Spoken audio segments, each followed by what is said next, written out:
Hey, weirdos, I'm Ash. And I'm Elena. And this is Morbid.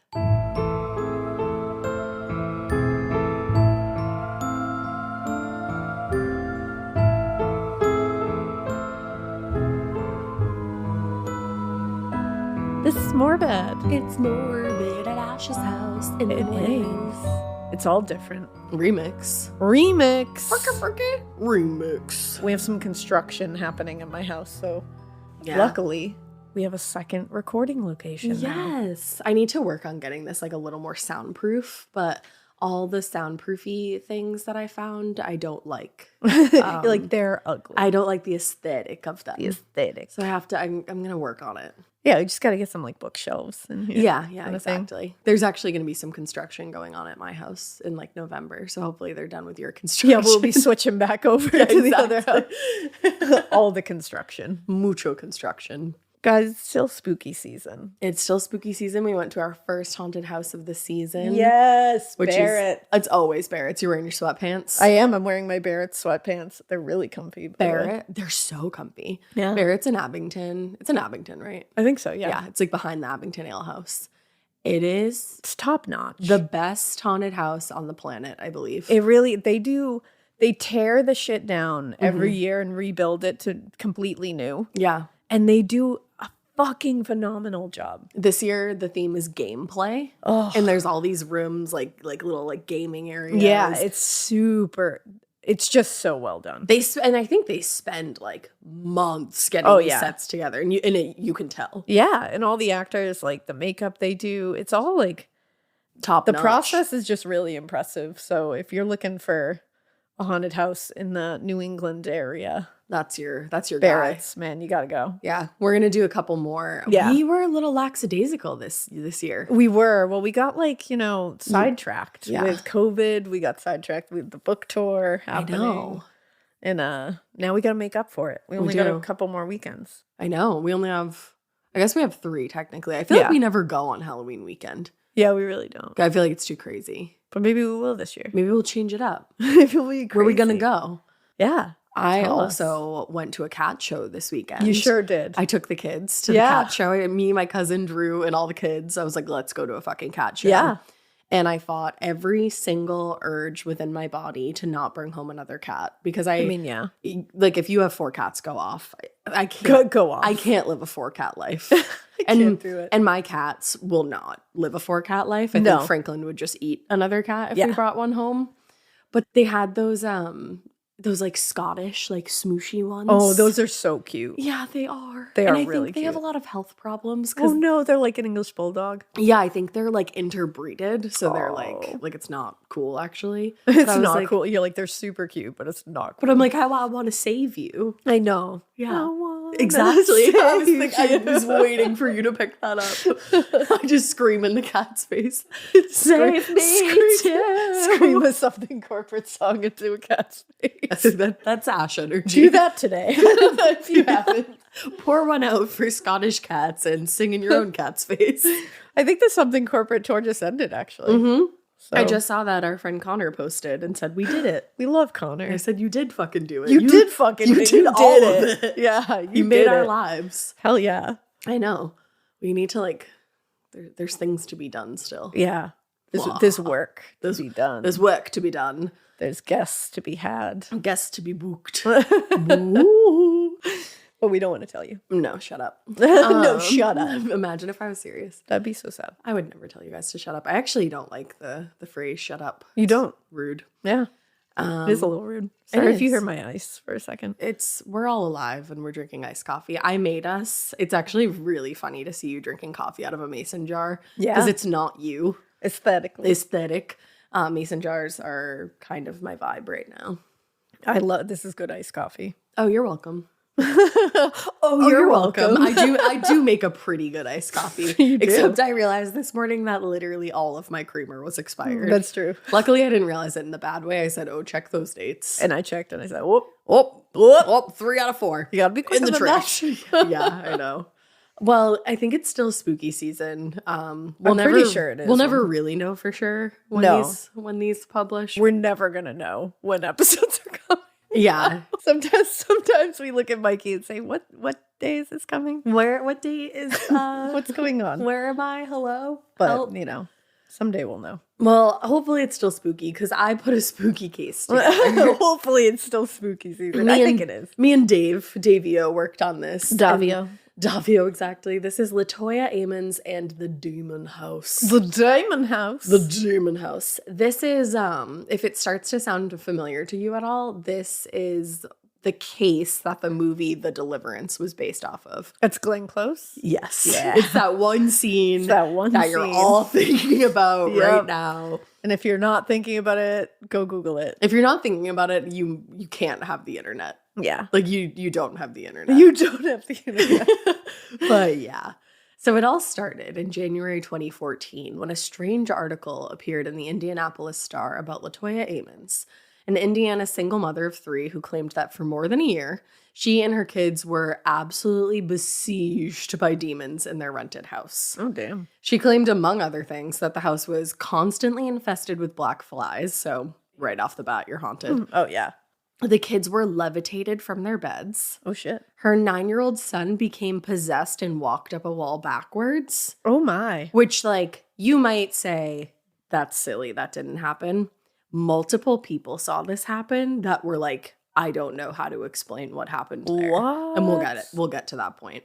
And that was just the beginning. By the end of just 1 year in this house, the family claimed that they were terrorized by all manner of supernatural assaults, from ghostly apparitions to straight up demonic entities. Oh, my. Yeah, things were popping off. Get Rachel Stavis in here. Rachel, we need you. Yeah, Rachel could have cleared this shit up in a minute. 100%. In a minute. Yeah. That's our girl. That's our girl, Rachel. So her story might have gone completely unnoticed if it wasn't for the surprising number of witnesses that actually saw these things. That's what takes this apart. Yeah, family, friends, police officers, social workers. It kind of reminded me of the House of Flying Objects that you just did. Because people that you wouldn't expect to sign off on this were signing off on it. But still, Latoya obviously wasn't without skeptics or critics. People accused her of fabricating the story to get out of her lease, and others just assumed that she might have been straight up delusional. Yeah. But who knows what the explanation was for the cause of events. Either way, probably one of the most terrifying paranormal experiences I've ever read of. Damn. Yeah. Let's go. Let's get into it. So in November 2011, Latoya Ammons, her mother Rosa Campbell, and Latoya's 3 children, 13-year-old Nate, 12-year-old Shantae, and 7-year-old Andre, moved into their new rental house on this quiet little tree-lined residential street in Gary, Indiana. And that wasn't their real names, right? No, I'm actually using the names from the movie based on the case, The Deliverance, like we were just saying, because the kids' names aren't public. Yeah. But it would have gotten minors. Super confusing if I was like child A, child B, child C. Yeah, and if they're not public, it's like... So I said, movie. But so the thing was, things hadn't really been like easy for Latoya in recent years. She was struggling to keep the kids on track in school, and among other things. But the new house was an opportunity to kind of start fresh. And her main goal was to make good use of that opportunity. She's like, we got a new space. We're in a new area. Like, let's go. Fresh start. Unfortunately, things did not work out that way in any way, shape, or form. Problems with the house started almost immediately. And it was early December when they started noticing swarms of these large black flies just gathering in the screened-in porch, which was unusual because house flies can't survive freezing temperatures. It was like Amityville. Yeah, exactly, but real. Yeah. And Rosa remembered thinking, this is not normal. We killed them and killed them and killed them, but they just kept coming back. Ugh. Which is so gross. Yeah. And then other strange experiences followed pretty quickly. A week or so after they noticed the flies, Latoya and Rosa started hearing just inexplicable noises in the house, always after midnight, well after the kids had gone to bed. And it sounded like someone with heavy footsteps was walking up the stairs from the basement into the kitchen. Fuck that. Which is what we heard our whole I was fucking going to say that was my parents' house. You always heard boom. And it sounded like work boots walking up the steps. Mm-hmm. Yeah. And sometimes it was like, I would hear it in the basement, like late at night. But then sometimes you would hear footsteps on like the main stairs too. And you go over there and nothing was there. Literally nothing. I wouldn't even go over there. I was like way too scared. Ugh. But yeah, they were like, is somebody breaking in the house? Like, hello? Because they would literally hear the door open and close. What the fuck? But they would come out of their bedrooms to investigate, like your brave ass. And there was no sign of anybody in the basement or the kitchen. But they did notice that when they would turn the kitchen light on to get a better look, it would flicker, making a crackling sound for a time and then stop. Ooh. Which is like so creepy. That's horror movie shit. Literally. A few days later, they both decided that they were going to leave their bedroom doors open in the hope that they might catch a glimpse of whoever was climbing the stairs. Because they kept hearing it night after night. So one night, a little after 3 a.m., Of course, Rosa was woken by the sound of footsteps, just like all the previous nights. And when she looked out into the living room, she saw the shadowy figure of a man just pacing back and forth. No. Yup. Nope. Yup. Just get rid of the whole house. Burn it down. Burn it to the ground. Yeah. So the next morning, she went out to investigate, and she went with Latoya, and they found, quote, what looked like muddy footprints from a boot. I would assume someone broke in my house. That's what they thought. They 100% thought that. Like, completely concerned that someone might be breaking in. They ended up putting a lock on the basement door. But on subsequent nights, they would hear the footsteps climbing the stairs. They would also hear pounding on the door, as if whatever it was trying to get in the kitchen. What the fuck? Yeah, I literally have chills just talking about it. The pounding on the door, like, no. In the middle of the fucking night. Ugh. So they're like dealing with all this. Latoya's trying to keep the kids on track in school. And she's also trying to keep these incidents from the kids because she's like, the shit out of them. Yeah, they're young. But the speed at which things escalated made it impossible to hide the fact that something was obviously wrong with this house. One day, about a month after moving in, Shantae got home from school and she went to put her things in her bedroom. But when she tried to open her bedroom door, it wouldn't open. She said it was like as if somebody was holding it shut from the other side. Oh, no. So after several tries to force the door, it finally popped open and there was nobody in the room. What the fuck? She probably assumed it was one of her younger siblings like fucking with her. Yeah, and then no one's in there and you're like, hello? Hello? In my parents' house, we would have been like, oh, the door just swelled. Yeah, exactly. We all Obviously. The amount of times we blamed weird shit on the swollen doors in that house. Just swelling doors or creaking or it's just the house settling. It's fine, don't worry. In the middle of winter, we're like, oh, it's the doors. They're swollen. Yeah, they're just swollen. But the family also noticed that there were indications of a problem seemingly all over the house. It wasn't just the basement, the kitchen, just like one bedroom. Everywhere. Their cell phones often failed to work despite full service. The picture on the television was constantly getting interrupted. And Latoya and Rosa had constant mechanical problems with their cars. And the sticks to adjust the Venetian blinds always seemed to sway back and forth on their own. Ew. Which something about that. Yeah, that's ew. I don't like it. I don't like that at all. Like it. For Latoya, the most disturbing experience was learning the extent of what the children had experienced in the house. Because she's trying to keep this from them. Just like Rosa had seen that shadowy figure in the living room, the kids also saw what they believed to be spirits in the house. Both boys, this is one of the scariest things you'll ever hear in your life. So buckle up, buttercups. Oh, God. Both of the boys reported seeing an elderly lady in the backyard who they described as looking like, quote, walking death with red eyes. I got that feeling that like, where just like blooms out the chills from within. Like the chill just came from the center of my stomach. And that's a wom. Yeah, that just, but it didn't even feel like a wom because to me that feels more warm. Okay. This was it was cold. Yeah. It was yucky. I'm gonna vomit. Yeah, I don't like that at all. I'm assuming that's probably who Glenn Close's character was, but I haven't actually seen the Deliverance. When you look at a picture of her character. Yes. Yeah, she looks like Walking Death with red eyes. Yeah. And the youngest son, Andre, would spend a lot of time with what he said was a boy his own age who he would like play and talk with. And according to Andre and Nate, the boy would typically appear in their closet. Yo. Yo. Just the long pause. Yo. Just That's silence. just like when a ghost appears in the closet. They have bad intentions. 100%. Because I'm not appearing in someone's closet in the afterlife unless I want to fuck their world up. You know who appeared in front of the closet for me in my life? She didn't have a body. She was just made of bones. See? And I can still see her in my mind. Here's the thing. I'm horrified that you witnessed that as a child. It hurts my soul. But I'm it's a cool story, though. Would kill to have the image in my head that you have. I wish you could project it out. Yeah, I'm not an artiste, so maybe I could talk to Sean for Mostly Horror. Oh my God, and describe her in vast detail. Yes. I think he could draw it. I'm going to text him after this. Yeah, Sean, if you're listening. Sean, we're coming for you. She had like cotton candy hair. Like it was like white, but it was like that texture. It was scary. Yo, you got to write this down. I don't know why I'm in a place of yo right now, but you need to. Have you been hanging out with Caleb? You need to, I know, right?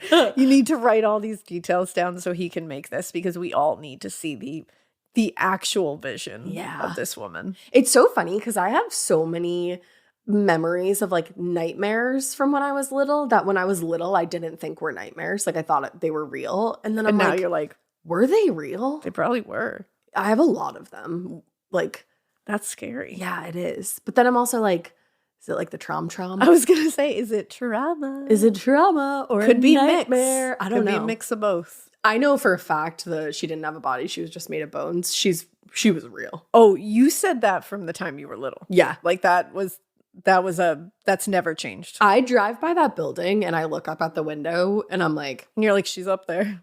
Yeah. There she is. I guarantee you interview if a fucking kid lived in that. They'll see she didn't have a body. She was just made of bones. Definitely.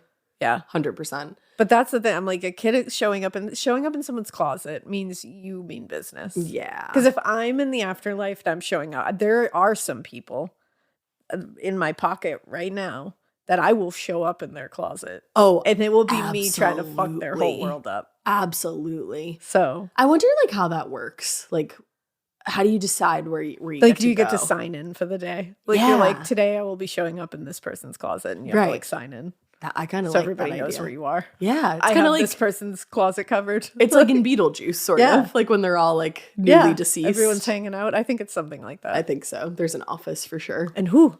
I'm coming. Scary. Well, back to the Ammons haunting because it's so scary.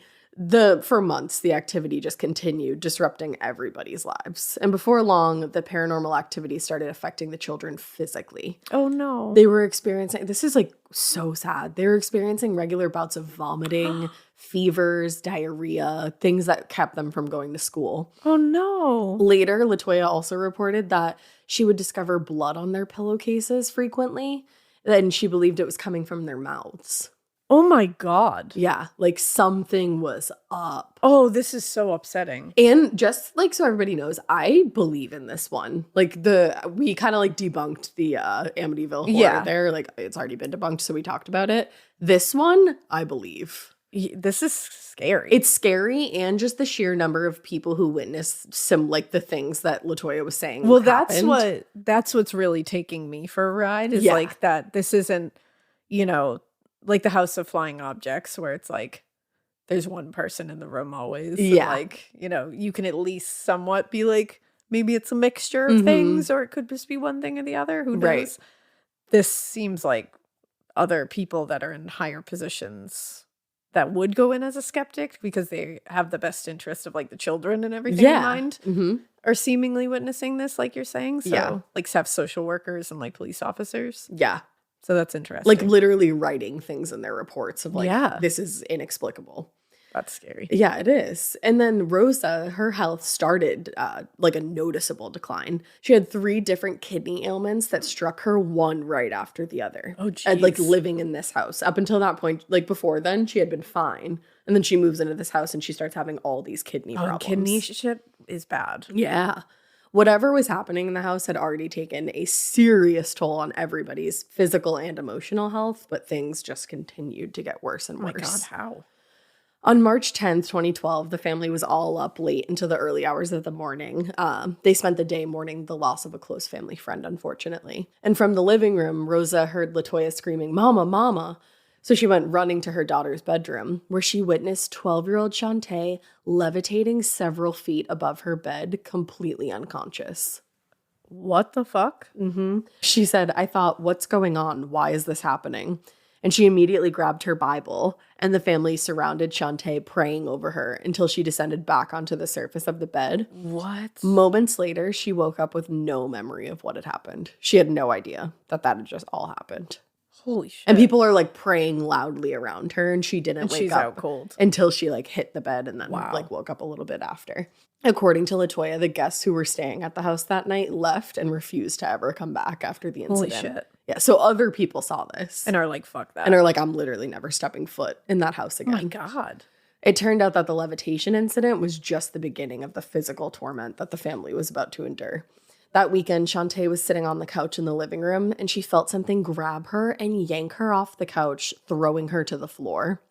A few hours later, so that same day, one of the boys was in the bathroom when he claimed something grabbed him and jerked him to the floor, and this is like awful, quote, pulling on his limbs and genitals. What the fuck? Yeah, like demon Holy activity. Shit. According to Rosa and Latoya, when they entered the bathroom after hearing his screams, they could see something pushing outward from the inside of his stomach. What? This is fucked up in every way imaginable. It's unreal. Holy shit. And then a few hours later, so again, same day, Shantae was targeted again. This time she was lifted off the ground and thrown into the refrigerator. My God. Insane. It turned out that These whatever. poor kids. I know. And this poor parent, like Jesus. Just everybody witnessing this happening to their kids. And it's sad. Like, and this is not a family that can just like pack up and go to a hotel for like that's the thing. It's not nights. like that's not an option for a most lot of people. Yeah. Like that's the thing. Like to just be like, oh well, fuck that. I guess we'll just go pay this rent and also pay for something else. Like, exactly. And this is a bigger family too. Like this is 5 people. That's a lot. Damn. So it turned out whatever was harming Rosa, Latoya, and the children also wasn't limiting it to just to the family. Later, after family and friends left the memorial that they had at the house, several of them reported that something, quote, followed them home, giving them a heavy feeling or headache that took a couple weeks to finally dissipate. What? And this is multiple people who said this, and we'll get there in a little bit, but a police officer also claimed this. Holy shit. Yeah. It's interesting. Again, this isn't just this family being like, oh yeah, when no one's here, all this shit is happening. And you're like, yeah, no, people would come over and see shit and be like, I'm never going back to that house. And then they'd go and have their own ailments. Follow them. Yeah. Oh my God. Crazy. That's terrifying. So it got to the point where no one wanted to come over. And a lot of people weren't even down to like associate too closely with the family because they were scared. Yeah.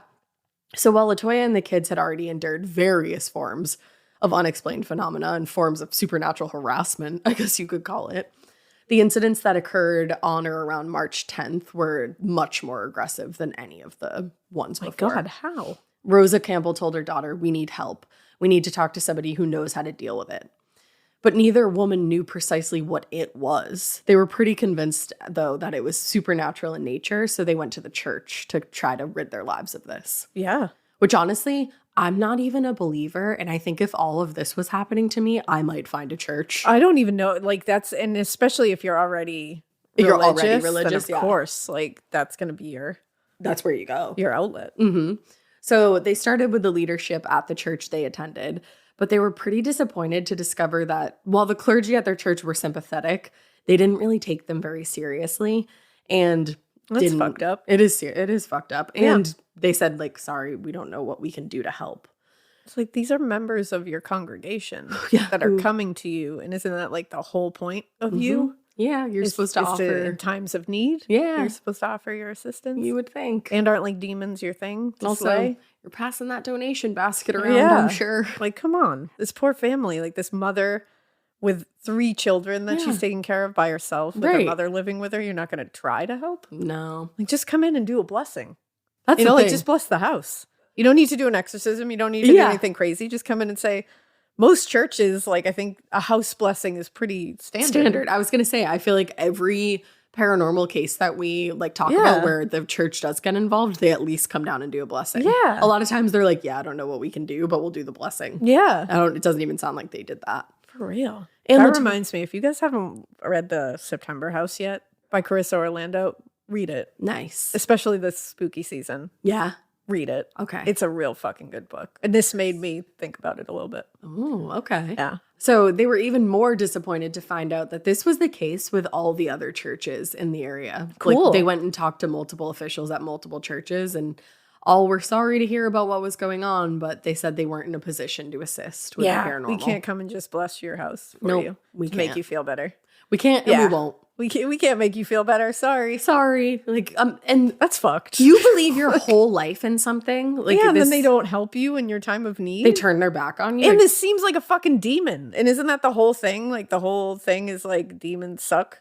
Let's get rid of them. I think so. Isn't that the whole shebang? So it's like, I'm pretty sure. You can't just come in and toss some holy water around, at least to maybe this will help make that family feel better. Yeah, exactly. Just, like, you don't even need to be like an official ceremony or anything. Just come in, bless. Doesn't have to be anything crazy. Yeah, just do anything, literally anything. But after failing to find literally any help within the churches in their area, Rosa called her mother Ruth and explained to her what was going on.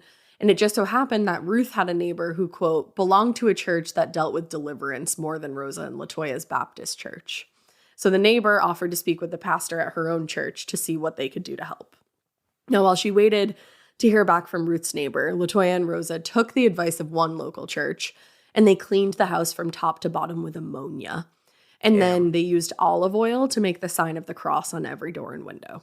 Okay. And they also performed a similar blessing on the children, pouring the olive oil on their hands and feet and making the sign of the cross on their foreheads.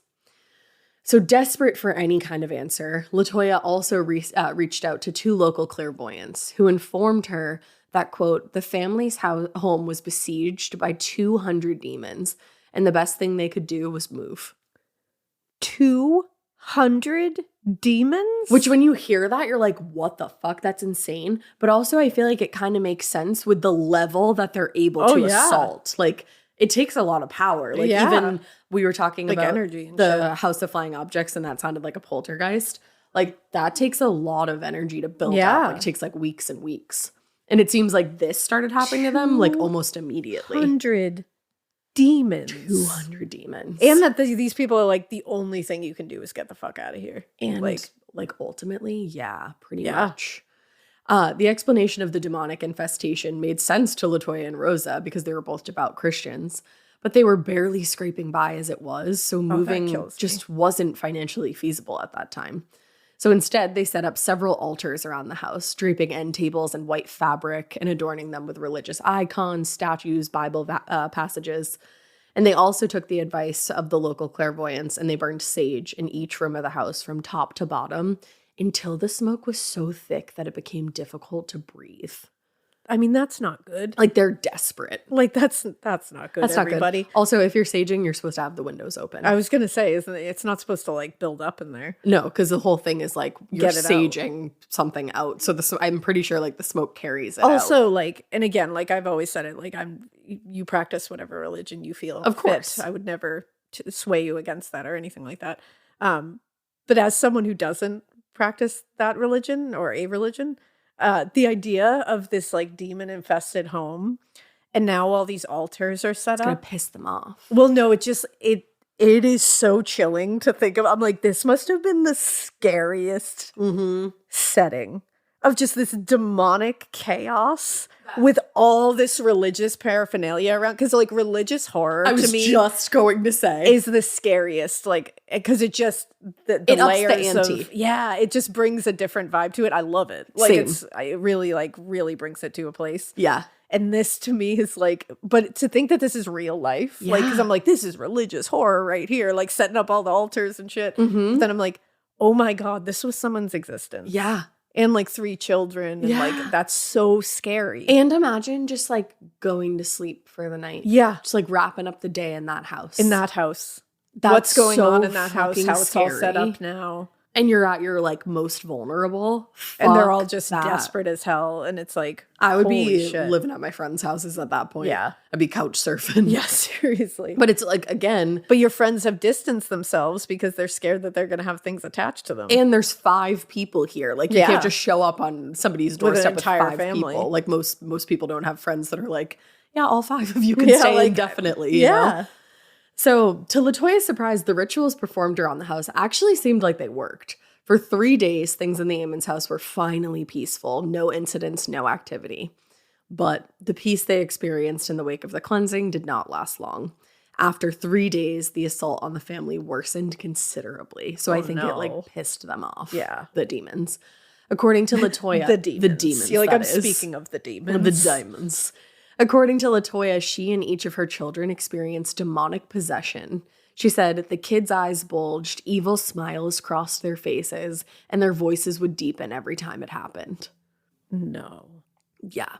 And she said she felt weak, lightheaded, and warm whenever a demon overtook her body. She said you can tell it's something different, something supernatural.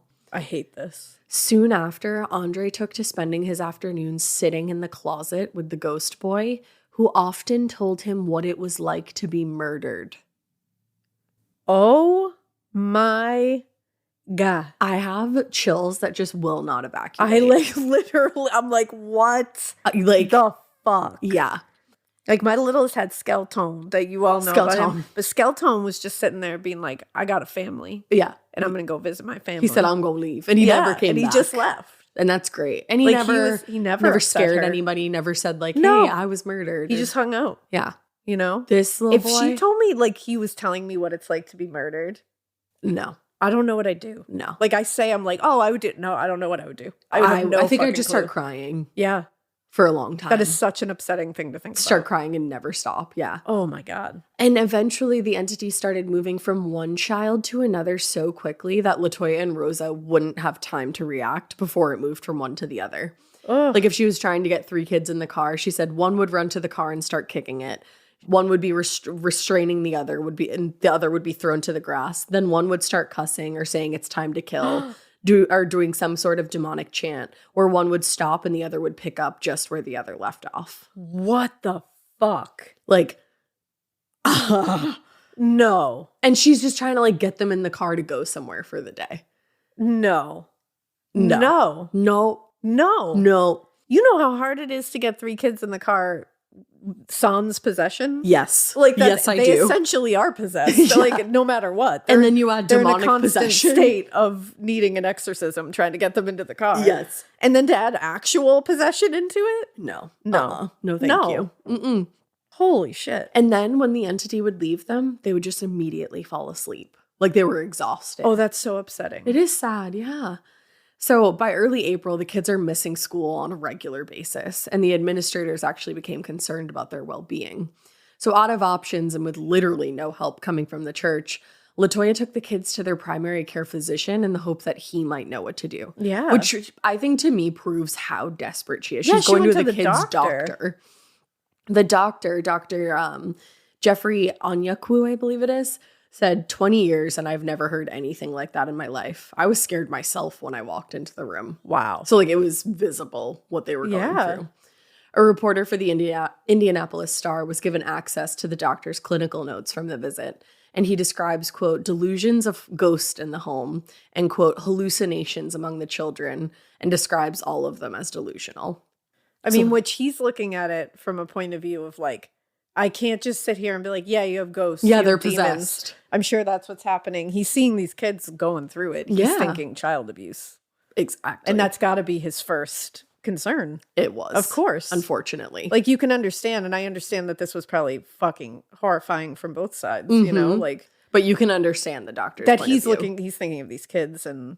Yeah. You know, he's not in the house. And unfortunately, Child Protective Services had a history with this family. So they had been involved before.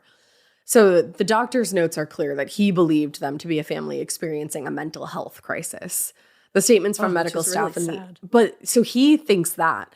But the statements from the medical staff in the office that day actually painted a different picture. Really? According to one member of the staff who was later interviewed by I think they're DCS now, Department of Children's Services. According to one of those workers, during an interview, Latoya told the intake staff many stories, quote, regarding demons and spirits, and that her home has various demons and evil spirits due to somebody dying in the home. But regarding the children's behavior, staff reported that during the examination, Latoya's youngest son was, quote, lifted and thrown into the wall with nobody touching him. Like medical staff saw this happen. Medical staff who worked, I don't know if they were all doctors or nurses, but like the staff. The staff working at this office, like literally saw this with their own eyes and wrote it down. Whoa. Yeah. And that's the thing that because makes those are the things that make me just go, what? Because like there's some parts of this where you go like, is there a severe mental health crisis happening here, and like some like religious delusions and all that stuff? Like, is that happening? Yep. And then you see something like that and you go, what the fuck is that? Right. Because how do you explain that? How do you explain that? Because if he like stumbled into the wall, I'd be like, okay, that's probably a mental health crisis. Yeah. He was lifted and thrown into the wall. And there's a crazier thing that happens later that's just inexplicable. Other medical staff reported that the specific child was, quote, making growling noises and his eyes rolled into the back of his head. Which that I feel like you could kind of do on your own. Yeah. But still, yeah. The situation finally ended when Latoya wrapped her arms around him and he became limp and was placed on the bed, at which point the medical staff actually called 911. Yeah, because what the fuck is going on? Yeah, they requested emergency services. So several minutes later, an ambulance arrived along with 7 or 8 police officers, and the children were taken to the Methodist Hospital in Gary. According to Rosa, when the boys came to in the hospital, Nate acted rationally, but Andre screamed and thrashed, like resisting the medical staff. This is so sad. It is. It's awful. At the same time, an anonymous call was placed to DCS and requested that the state open an investigation into the possible abuse of the Ammons children for possible child abuse or neglect. The caller indicated their belief that Latoya was suffering from symptoms of mental illness and, quote, the children were performing for her and she was encouraging their behavior, which is awful, but you can understand why somebody might have thought that. If they're not seeing everything going on in this house, like all of this is behind closed doors. Yeah. And then they're just hearing reports of this. That's the thing. I can understand their job is to keep children safe. Yeah, and I can understand should be their job. somebody calling worried about the kids, 100%. Yeah. So DCS caseworker Valerie Washington met the family at the hospital that day and opened the official case into the alleged abuse and neglect. At the same time, all the children were physically examined and found to be free of any outward signs or of abuse, no bruises or anything like that. Meanwhile, Latoya was examined by staff at the Methodist Hospital and determined to be of sound mind. See, this is the stuff that makes me go, what the fuck is going on here? It was only in her interviews with the children that Valerie Washington started to think something actually strange was happening within the family, if not the house itself. According to interview notes from a discussion with Shantae, the girl told Washington that, quote, at times she has weird thoughts and unnatural events take place in the home during the evening time. She also reported being thrown across the room and grabbed by dark shadows a few nights ago. That's horrifying. So scary. And for a child to be saying this is so disturbing. And Shantae's older. I think I said at the top she's 12. Yeah. So she's like not like a little kid just like making up a story. You know what I mean? Well, and also it's like, for Latoya to be, you're going to be looked at as possibly abusing these children. Absolutely. Or that you're going through a mental health crisis. So if this is really happening, you're going out of sheer desperation because like, what you're going to face. Absolutely. And she's already faced it. But she was so desperate that she went for help. Right. When she could have just kept it to herself if that was what was really happening. You know what I mean? Yeah. Like if the abuse was happening. I completely agree. So it does tell you something that she was so desperate that she opened herself up to this, knowing, because she had to know. Yeah. This was going to be the first thing they were going to think of. And she still opened up to it to be like, help. Please, like I don't know what to do. Which is so devastating. And it is, absolutely. And that's what's so sad about the fact that she went to all the churches she did first. Yeah. I think she was like, can we please like find some help here so I don't have to go this other route? So I don't have to go somewhere else and get thought that I'm hurting my children. Yeah, like that's awful. I can't imagine how that would feel. Because you hope no parent would ever do something like this to their children. No. And knowingly. Sometimes DCF does invest, or DCS, they're like called a different thing a lot. I think here it's DCF. Yeah, I think so. People call in cases to be assholes when like abuse isn't happening. Absolutely. And people are investigating. Yeah, for sure. Like they have to. Yeah. They're mandated reporters. So it's like she's going through it and she knew. Exactly. So by far the most unusual event, and this is fucking crazy, by far the most unusual event that day occurred while Andre was being interviewed by Valerie Washington. He told hospital staff that, quote, ghosts were attacking him and his brother. But before he could finish his statement, he had a, quote, weird grin and walked backwards up a wall to the ceiling. He then flipped over his grandmother, landing on his feet. There were multiple people in this room, including the caseworker, Valerie Washington, who saw this happen. Okay, I can't explain this. According to those in the room, he never let go of his grandmother's hand. So he held her hand, walked up the wall backwards onto the ceiling, and flipped over her body. If this is just the family saying that this happened and no one else was there, and you're like, I would be like, that is the dumbest thing I've ever heard. Like, that would be akin to the Amityville story where it's like too far. You know, Kathy Lutz got levitated up off the bed and then just levitated towards the closet. Yes. For no reason. Like, that's silly goose. I'd be like, no one else was there except for, you know, George Lutz. Like, right. Why are we saying And this? y'all are trying to make money on this. Seeing that a social worker was in that room, witnessed it, and wrote it in the report. Yes.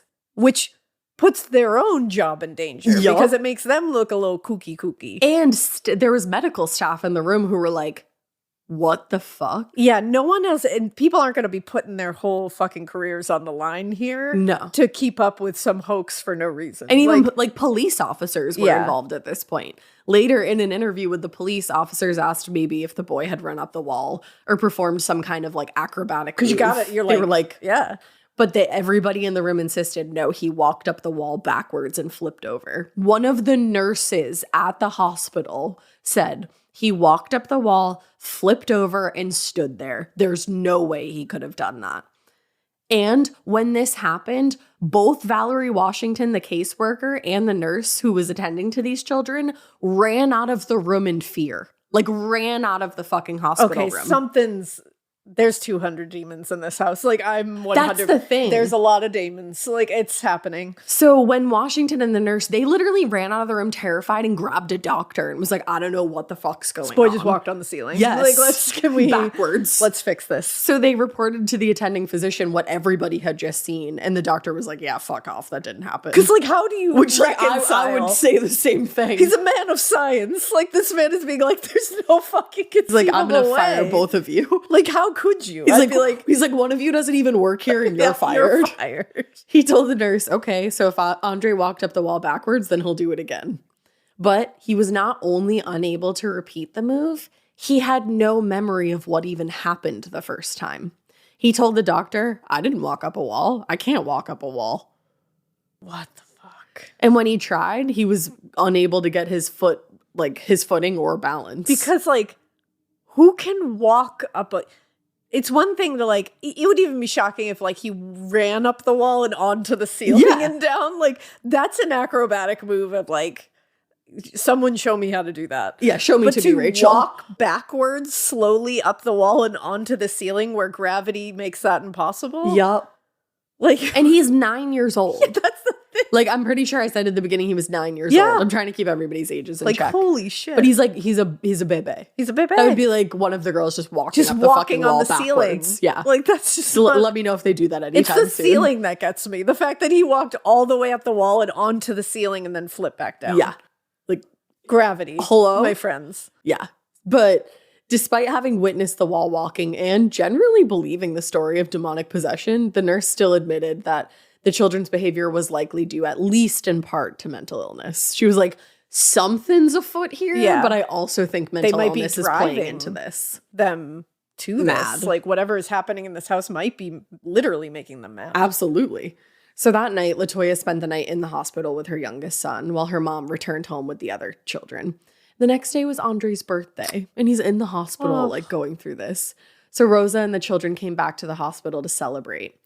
But the celebration was short-lived. Oh, no. Not long after they gathered in Andre's hospital room, Latoya got a call from Valerie Washington informing her that DCS decided it was in the best interest of the children to temporarily remove them from the home until the situation was resolved and there was a plan for their safety moving forward. And that's on his birthday. On his fucking birthday, which I'm like, you couldn't have done it one fucking day later. That's the thing. Like, what? I get it. I know there's a murder. Like, I was involved in DCS as a kid. Like, I get it, but I don't know. And it's just like, and you can see why they came to that conclusion because obviously this might not even like be against Latoya. You know what I mean? They're saying that home is unsafe. It's just, it's the safety. Like, we of watched the kids. something happen in that home that we can't explain. And right. They need to be out of that house and you can't remove them from the house right now. So it's just it's such a sad situation. It is. And the kids situation. are like getting so sick in that house that they can't even go to school. Like this is affecting like something every is part going of their down. lives.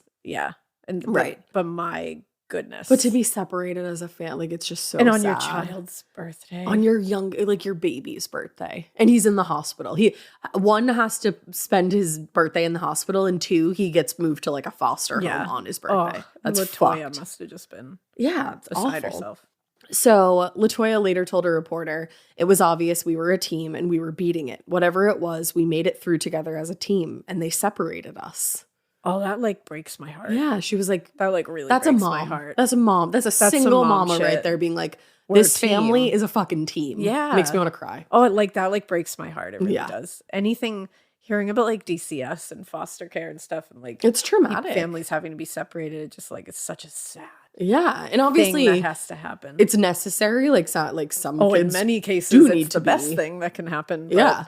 But like when you hear about it, it's always devastating. And no matter what, it's traumatic. Well, that's the thing. Even if you're coming from this fucking awful environment, that's still devastating that one, you had to live that. And now you have to live in the unknown. Right. As a kid. No. Who had no fucking business having to deal with that. I know. I actually, like I just said, I was involved in DCF, and luckily I never had to go to foster care because I had like you and Ma and Papa. Yeah. But I think about fostering sometimes just to like give back. That's like that. That's like them Hoffers. Them Hoffers. If you didn't hear it in the other episode. Yes. I'm on the Hoffer train this year. I fucking love the Hoffers. They're just like, they're a perfect shining example of, a lovely foster family. And it takes like just a sidebar here. It takes such a specific human to be able to do that. Because if you're a foster parent, fucking kudos.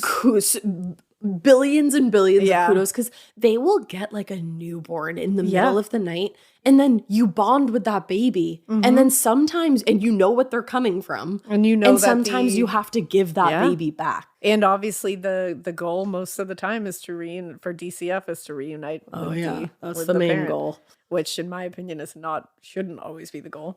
But knowing many as fights. Right, that knowing as a foster parent that like that's the goal, and that you may have to like, you got to be like, what a selfless human being you have to be to just be like, I want to make this child's life as loving and beautiful as I can for the time I have them. Yeah. But then I'm just going to have to put my own like devastation aside and sever that bond to give them back to like continue their life. Right. Like, fuck. You have to be such a selfless person. And also, but then there's assholes who completely use the foster and are just in it for the money. Yeah. Like we were talking about a couple cases ago, they were like, foster parents, and you're like, hello. You really got like the best and the worst. Yeah. I think I would just end up with 45 million kids because I'd just be like, I'll adopt this one too. Adopt them. Yeah, 18 kids. Let's go. I don't even think I could foster an animal. And it's because I just will end up with all of them. Like there's no way. I couldn't. No, I know. It's an angel. You're a special person. Truly, you're a special kind of person if you do that. I think Sabrina, two girls, one ghost. Sabrina just fostered some kittens. Yeah. And she's an angel. She is a fucking angel. Sabrina and Corinne are both angels. True, truly. But yeah, sometimes I think about it. Like I'm not at a point in my life right now where I would do it. But maybe later. Someday in the future, I would think about it. Oh, it's beautiful. Beautiful. But anyways, back to the case. In the formal paperwork, Valerie Washington noted, the children's physical or mental condition is seriously impaired and seriously endangered as a result of Latoya's inability to supply education or supervision. Oof, which is rough. In simple terms, the amount of school that the children had missed due to everything that was going on was seen as neglect. Yeah. Unfortunately, that does constitute neglect. And the home environment was not one that was promoting safety. No, because shit's going down. But according to Latoya, she could not send the children to school sometimes because the spirits would make them sick or they would be up all night with no sleep, so they couldn't go to school. That's horrifying. She's in between a rock and a hard place. Yeah. But like I said earlier, this was not the first time that the DCS had been involved in the family.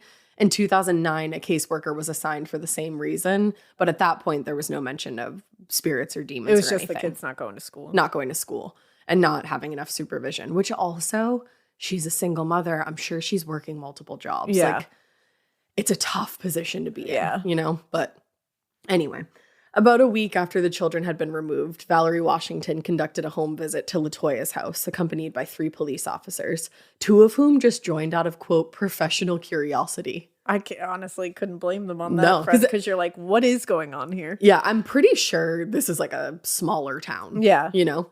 So people are hearing this and they're like, I want to go. So inside, they discovered several makeshift altars around the first floor of the house, as well as several circles of salt, which Latoya explained had been put in place to dissuade the demons. Which, walking into that would be horrifying. Absolutely. And I'm sure the officers are like, okay. Immediately, I'm sure they thought she was mentally ill. Yeah, like 100%. There's like some, religious mania going on here. Yes. Like, that's exactly what they thought was happening. Yeah, so good That's call. what I would think. So the officer officially tasked with accompanying Valerie Washington on the visit was Gary Police Captain Charles Austin. He was a veteran police officer with more than 35 years experience. And he later told a reporter that prior to his involvement in this case, he always believed in ghosts, but he did not believe in demons. But after investigating the case, he changed his mind 100%. Wow. Among other things, he claimed there were unusual and unidentifiable, silhouettes in the photos that officers took in the basement that day, which actually led them to believe Latoya's story of demonic possession. Shit. And like those who left the house after the family wake, Austin actually believed he was followed home by some sort of entity that day that caused tons of electrical problems in his house for several days. What the fuck? This is a policeman with 35 years on the force who didn't believe in anything like this. Oh my God. Like, he was like, yeah, I think there's ghosts, but like, no, there's not demons. Yeah. And then he left and he was like, oh, there's demons, and one followed one came me. to my house. Now, not long after the children were removed from her custody, Latoya was informed that they would remain in the temporary custody of the state until she could prove that she was responsible and stable enough for them. So to her, that meant she would have to rid her house and herself of the demons that were plaguing the family for months. Fortunately, help was actually much easier to find this time around than it had been in previous months. After hearing the story of what happened at the Methodist hospital, the hospital chaplain, David Neville, reached out to one of his colleagues, Reverend Mike Magino, the pastor at a church in nearby Merrillville.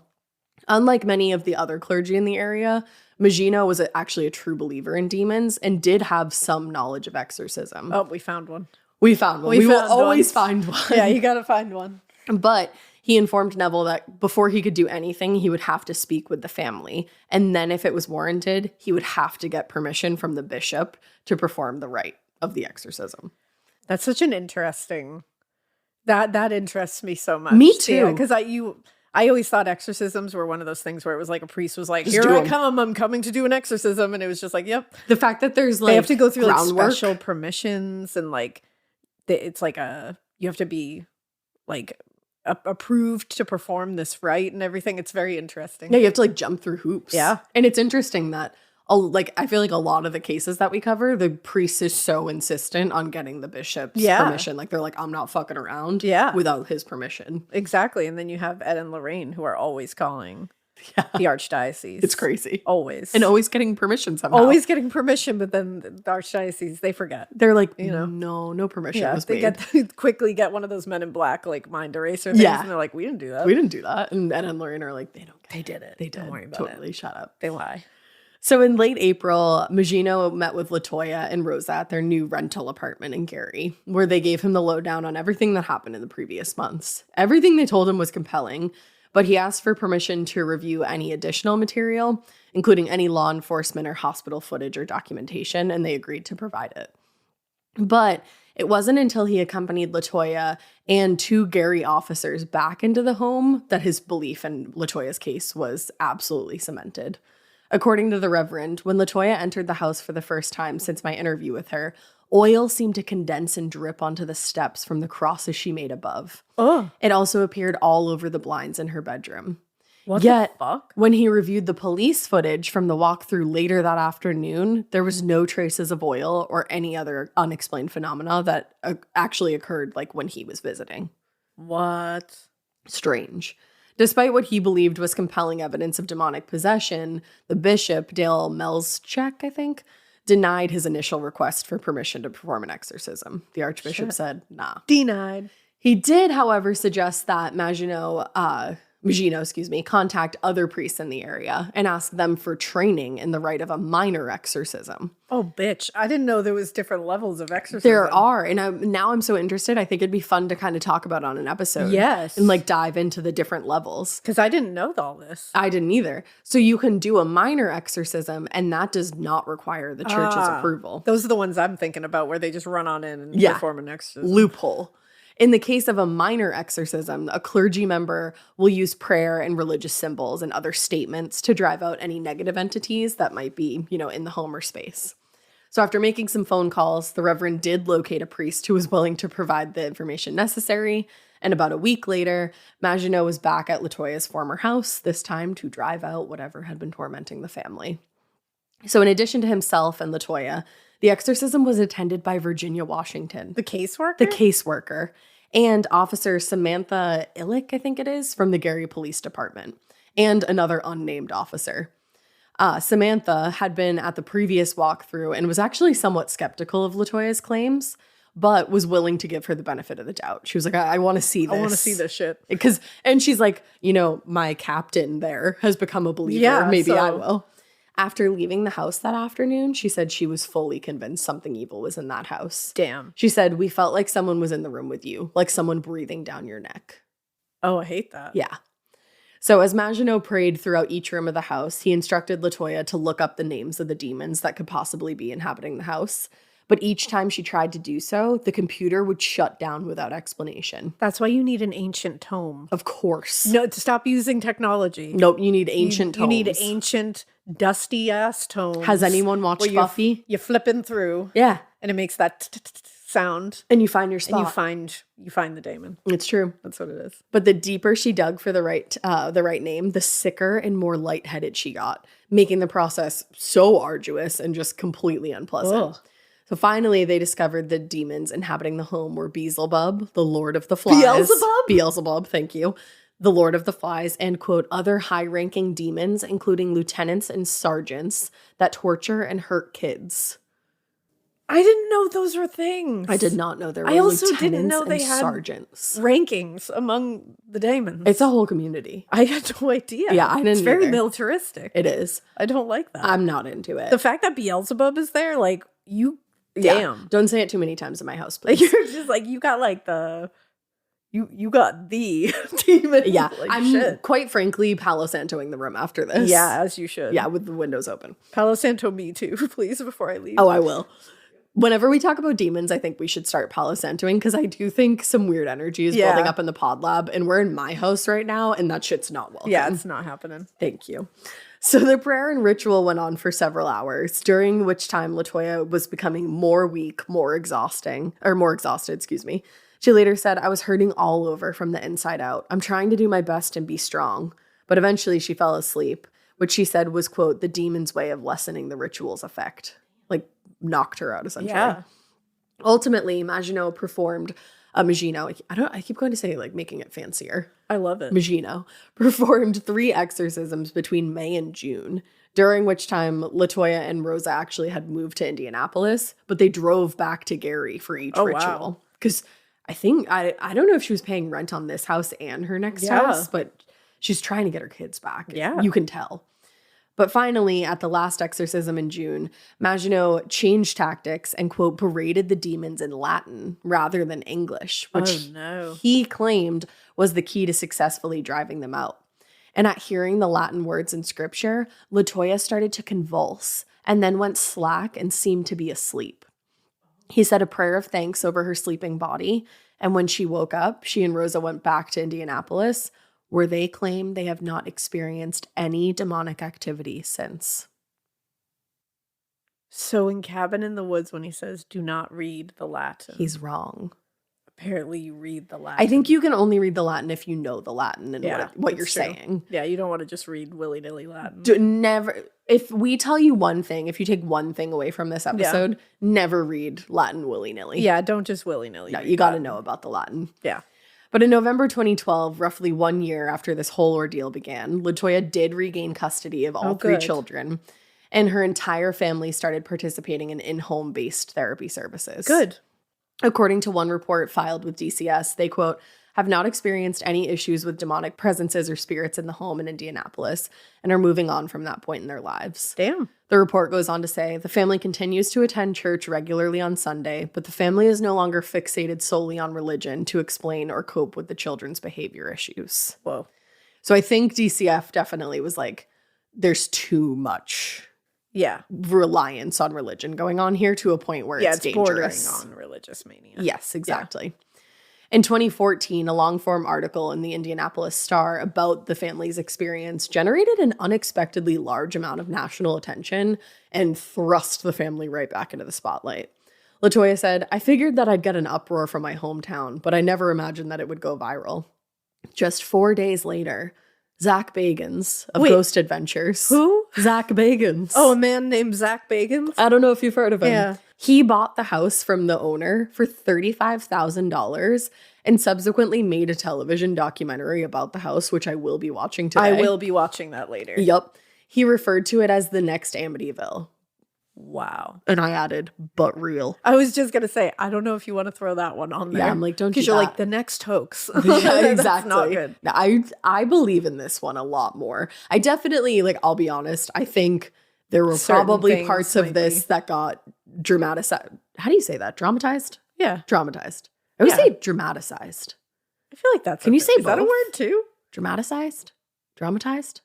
You decide. I'll take both. I think there were parts of this that got both of them, that did both of those things. Yeah. And I'm sure, you know, sometimes the kids were like, oh, I can't go to school. Demons. But I think overall they did experience a lot of what they said. There is something very unexplained in this situation. 100%. There's something that does not, the fact that many people saw a kid walk backwards up a wall and onto the ceiling and then flip over his grandma while holding her hand. You're just never, you're never going to tell me that wasn't a demon. Yeah, that's the thing. So there's other things that for sure you can question. Yes. Just at least be like, huh, okay. Well, and then but this next part to me, I'm like, huh. Because, like, we all know Zach Bagans has an entire fucking museum filled with the most haunted shit on the planet. Yeah. When this documentary was finished, he had the house demolished. Whoa. Yeah. Just after the release of the documentary in 2016, he told a reporter, something was inside that house that had the ability to do things that I have never seen before. Things that others carrying the highest forms of credibility couldn't explain either. There was something there that was very dark, yet highly intelligent and powerful. Whoa. So Zach Bagans was like, I don't want to fuck with that. We're demolishing that house. Holy shit. The man who will take, like, every haunted fucking thing into his museum. To me, was like, let's get rid of this. That's, like, I have chills on my legs like, right to not now. be like, we're going to save this house and, like, continue investigating. He was like, nope. No. We should just get rid of it. Mm-hmm. Completely got rid of it. So interesting. And several years later, Latoya's story was adapted into The Deliverance. This year. Yeah, this year. Isn't that, for some reason, I thought that movie had been out for way longer. You're probably thinking of Deliverance. I was. Yeah. That's exactly what I was thinking. Definitely different. Netflix released it, and it was directed by Lee Daniels, and it stars Andra Day and Queen Glenn Close. Oh, and Glenn. I've never actually seen the movie. I haven't seen the movie. I've seen, like, the stills of, like... I'm not seen gonna say the clips of Nana Glenn there. Nana Glenn. I want to watch it, and I want to watch the documentary. I'm dying to watch the documentary. Yeah, because nothing is more fun than watching a Zach Bagans. Zach Bagans is such a character. or a Taps. I love a ghost hunting. Yes, Ghost Adventures and Ghost Hunters. Ghost Hunters. Yeah. I prefer Ghost Hunters personally. Yeah, me too. But theuld something to be said about all of them. Isn't this an interesting case, though? That was a very interesting case. I would say I 98% believe most of what happened there. It's funny because we went from, like, a straight up hoax. We went from tomfoolery. From, like, just straight up shenanigans. Yup. Nonsense. Mm-hmm. And then we went to the House of Flying Objects where you could be like, all right, I think there's a little bit of something happening here, but who knows what? Yup. Is it, the kid going through it and there's, like, this energy that's building? What's going on? Right.